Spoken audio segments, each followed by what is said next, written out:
आज की कहानी माइक नाम के एक मासूम सी आदमी से शुरू होती है। माइक एक ऑफिस में काम करता था और वो हिसाब किताब का बहुत माहिर था, जिससे उसका बॉस डेविड उसके काम से हमेशा ही खुश रहता था। अब डेविड उसके पास आकर बैठ जाता है और माइक उससे कहता है, ऑफिस का जो भी सालाना हिसाब किताब था वो मैंने लगभग पूरा कर लिया है। जो थोड़ा बहुत बचा है वो मैं छुट्टियों में पूरा कर लूंगा। वैसे आज रात मेरे घर पर क्रिसमस की पार्टी है। मैंने ऑफिस के सभी लोगों को बुलाया है और मैं चाहता हूँ कि आप भी मेरी पार्टी में आए। उसकी बात सुनकर डेविड कहता है कि मैं आने की जरूर कोशिश करूंगा। कुछ देर बाद माइक ने अपने घर को पूरा सजा रखा था, मगर उसके ऑफिस से कोई नहीं आता। अचानक डोरबेल सुनकर माइक दरवाजा खोलता है, जहाँ उसके सामने सिंडी खड़ी थी। सिंडी भी उसी ऑफिस में काम करती थी जहाँ माइक काम करता था। पूरे ऑफिस में से सिर्फ सिंडी ही उसकी पार्टी में आई थी। बातों बातों में माइक बताता है कि मैं इस घर में अकेला रहता हूँ और क्रिसमस की छुट्टियाँ भी यहीं मनाता हूँ। सिंडी कहती है, मैं अपनी छुट्टियाँ अपने परिवार के साथ मनाती हूँ और मैं कल अपने घर जा रही हूँ। अगर तुम चाहो तो इस साल की छुट्टियाँ तुम मेरे परिवार के साथ मना सकते हो। लेकिन माइक कहता है कि मुझे ऑफिस का काम पूरा करना है। इस पर सिंडी कहती है कि तुम ये काम मेरे घर पर भी कर सकते हो। उसकी बात सुनकर माइक फैसला करता है कि वो ऑफिस की फाइल्स अपने साथ ले जाएगा और इस साल की छुट्टियां वो सिंडी के घर ही बिताएगा। अगले दिन सुबह माइक सिंडी का इंतजार कर रहा था। थोड़ी ही देर बाद सिंडी आ जाती है और माइक उसके साथ चला जाता है। सिंडी का घर दूसरे शहर में था और वो काम के कारण अपने घर से दूर रहती थी। कुछ ही देर बाद सिंडी गाड़ी रोकती है। उसका शानदार घर देखकर माइक बहुत हैरान होता है। घर में आते ही सिंडी सबसे पहले अपने पिता पॉप से मिलती है, फिर वो अपने बड़े भाई बेन से मिलती है जो उसे बहुत प्यार करता था। सिंडी के घर में पीटर नाम का लड़का भी था जो उसके पड़ोस में रहता था।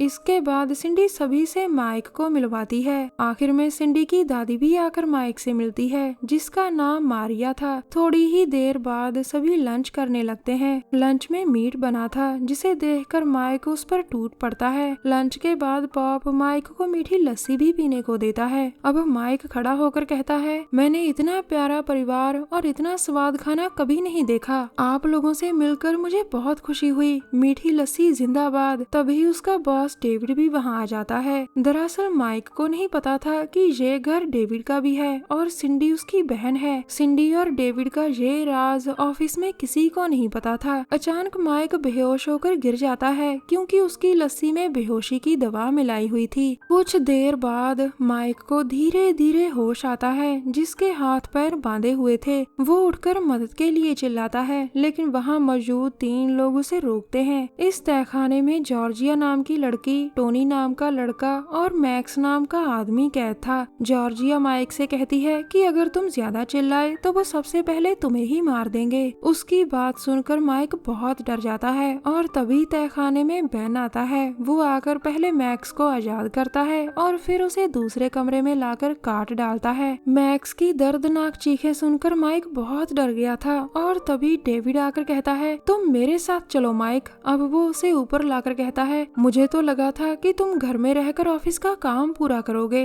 लेकिन तुम तो मेरी चालाक बहन की बातों में फंसकर यहाँ आ गए। वो जानबूझकर तुम्हारे घर आई थी और मैं अब कुछ नहीं कर सकता। इसके बाद वो उसके गले में लाइट्स डालता है और फिर कहता है, अगर तुमने कल तक ऑफिस का काम पूरा नहीं किया तो मैं तुम्हें तड़पा तड़पा कर मार दूंगा। अब वो माइक को बिजली के झटके देता है, जिससे माइक उसकी बात मान जाता है। इसके बाद डेविड पॉप के पास बैठकर टीवी देखने लग जाता है और तभी मारिया उनके पास आकर कहती है, आज हमें पड़ोस में जाना है, उन लोगों ने हमें चाय पर बुलाया है। उसकी बात सुनकर सभी जल्दी जल्दी पड़ोस में जाने के लिए तैयार होते हैं। कुछ देर बाद डेविड ने जाने से पहले माइक को तहखाने में डाल दिया था। अब सभी कैदी यहाँ से निकलने के बारे में सोच ही रहे थे कि तभी पॉप और बेन अंदर आते हैं। वो आते ही टोनी को पकड़ लेते हैं और उसे दूसरे कमरे में लाते हैं। अब दोनों दरिंदे बनने के लिए तैयार थे और बेन देखते ही देखते टोनी की टांगें काट देता है। बेचारा टोनी चीख चीख कर बेहोश हो गया था। तभी डेविड माइक को फिर से ऊपर ले जाता है ताकि वो ऑफिस का काम पूरा कर सके। अब पूरा परिवार पॉप की बीवी को याद करने लगता है कि वो कितना जायकेदार खाना बनाती थी।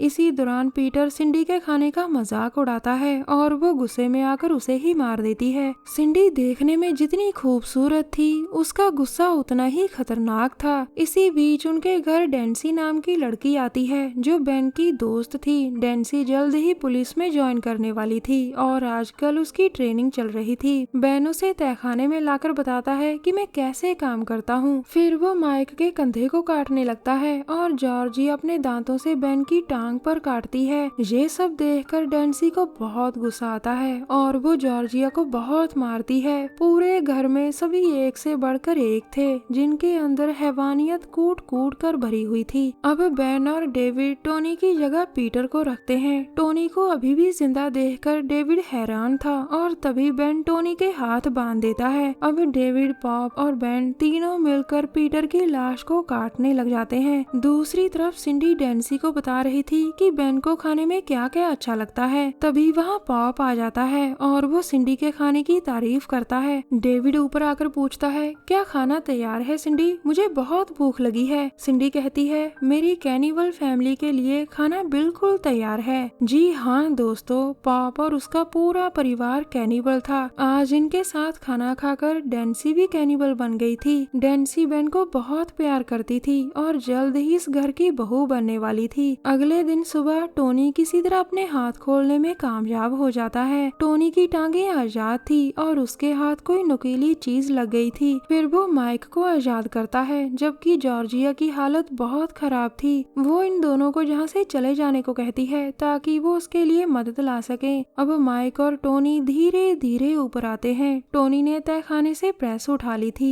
और वो दोनों छुप छुप कर आगे बढ़ रहे थे। दोनों को जल्द ही पता लग जाता है कि बाहर जाने वाला दरवाजा लॉक नहीं किया गया। घर के ज्यादातर लोग सो रहे थे और इसी बीच डेंसी घर से चली जाती है। वो बाहर आकर अपनी गाड़ी में बैठती है क्योंकि उसे अपनी ट्रेनिंग पर जाना था। अचानक तभी पीछे छुपा हुआ टोनी उस पर कई वार करता है। टोनी के अंदर इतना गुस्सा था कि वो डेंसी को मार ही देता है। अब टोनी और माइक गाड़ी से बाहर आते हैं, जिसके बाद माइक डेंसी को देखता है। डेंसी का चेहरा देखकर उसे जॉर्जिया की याद आती है। टोनी उसे यहाँ से चलने को कहता है, लेकिन माइक कहता है, हमें नहीं पता कि यहाँ से पुलिस स्टेशन कितनी दूर है। मैं आसपास के घरों पर यकीन नहीं कर सकता, क्या पता वो भी कैनिबल हो। पीटर इनका पड़ोसी ही था जो इनका साथ दे रहा था। इन लोगों का क्या पता, जब तक हम पुलिस के पास पहुँचे तब तक ये लोग जॉर्जिया को मार सकते हैं। हमें जॉर्जिया को बचाना होगा। इसके बाद वो दोनों घर की तरफ बढ़ते हैं ताकि हर हाल में जॉर्जिया को बचाया जा सके। अब दरवाजे की बेल बजती है, जिसे सुनकर मारिया दरवाजा खोलती है और तभी टोनी उसके चेहरे पर कई वार करता है। उसने मारिया को बेहोश कर दिया था और बाकी का काम माइक पूरा कर देता है। तभी वहाँ पॉप भी आ जाता है और माइक उस पर इतने वार करता है कि वो भी मर जाता है। अब वहाँ सिंडी, डेविड और बेन आते हैं जिनके पास जॉर्जिया थी। डेविड माइक से और बेन टोनी से लड़ने लग जाता है। इसी बीच जॉर्जिया भी उठकर सिंडी से लड़ने लग जाती है। इस लड़ाई के दौरान माइक और टोनी अलग हो जाते हैं ताकि वो अच्छे से लड़ पाए। अब पूरे घर में बहुत शोर शराबा हो रहा था। हर कोई एक दूसरे को मारना ही चाह रहा था। जॉर्जिया ने किसी तरह सिंडी को रगड़ दिया था, लेकिन बेन ने टोनी को मार दिया था। माइक डेविड को बहुत मारता है और फिर उसके गले में लाइट्स बांध देता है। फिर वो जल्दी लाइट्स को प्लग में डालता ही है कि तभी बेन उसकी तरफ बढ़ता है। अचानक जॉर्जिया आगे आकर बेन की छाती पर वार करती है और तभी माइक डेविड पर लस्सी फेंकता है। लस्सी के कारण डेविड जलकर मर गया था। दरअसल पॉप और उसकी पूरी फैमिली कैनिबल थी। पूरा परिवार जब भी इकट्ठा होता था तो वो इंसानी मांस खाता था। पॉप के पूर्वज भी इंसानी मांस खाते थे और ये परंपरा पॉप ने भी जारी रखी थी। कहानी के आखिर में सिर्फ माइक और जॉर्जिया ही बचते हैं जो घर से बाहर आ चुके थे। उनकी हालत देखकर आसपास के लोग इकट्ठा हो जाते हैं और वो पुलिस को फोन करते हैं। हमारी वीडियो देखने के लिए धन्यवाद। प्लीज हमारे चैनल को जरूर सब्सक्राइब करें। मिलते हैं अगली वीडियो में, तब तक के लिए नमस्कार।